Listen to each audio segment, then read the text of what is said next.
With unhooking the old printer, getting this one unpacked, put in place, the ink installed, the alignment done, hooked up to Wi-Fi, and then to actual printing took me roughly 2 hours by myself.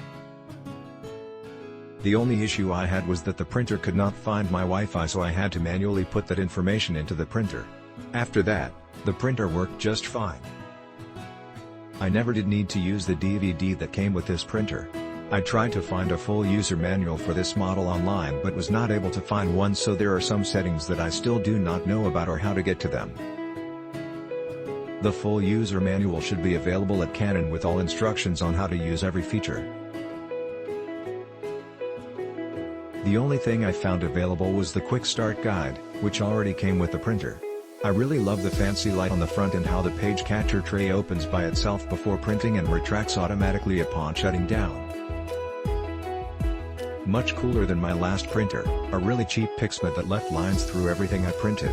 This printer prints at a much higher quality and it has worked fine with cardstock and also labels, which I print on a daily basis. The paper is easy to get into the tray and you can feed from the top of the printer or the tray underneath. The cost of the individual inks and also the full-range ink pack are expensive, but I find that all ink refills for all printers are ridiculously expensive. Scanning and copying are easy as well. For the price, I think this is a good deal and it works great. I was going to give this printer 3 stars, but then I figured it out, 4 hours later.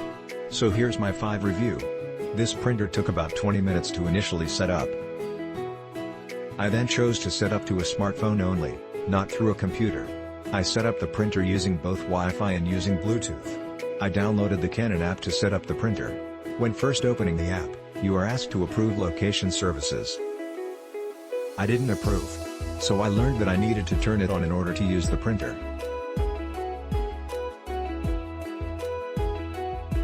When looking for the app in the settings, I noticed that the app in under printer not Canon.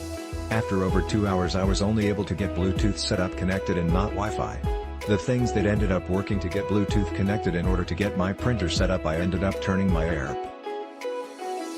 The printer can't be found otherwise. It took another hour or so to get the Wi-Fi figured out. Here's what finally worked. Forget about setting up Wi-Fi through the app, go straight to the printer. From what I've experienced, the printer cannot connect to a 5G Wi-Fi network. I used my base Wi-Fi net. Once Wi-Fi was working, I was also able to use AirPrint without an issue. I was really looking forward to connecting the printer to my Alexa. Once the printer was connected to Wi-Fi, I was able to open my Alexa app and download the Canon skill. The process is a little confusing, but the steps are Click link in description for more reviews.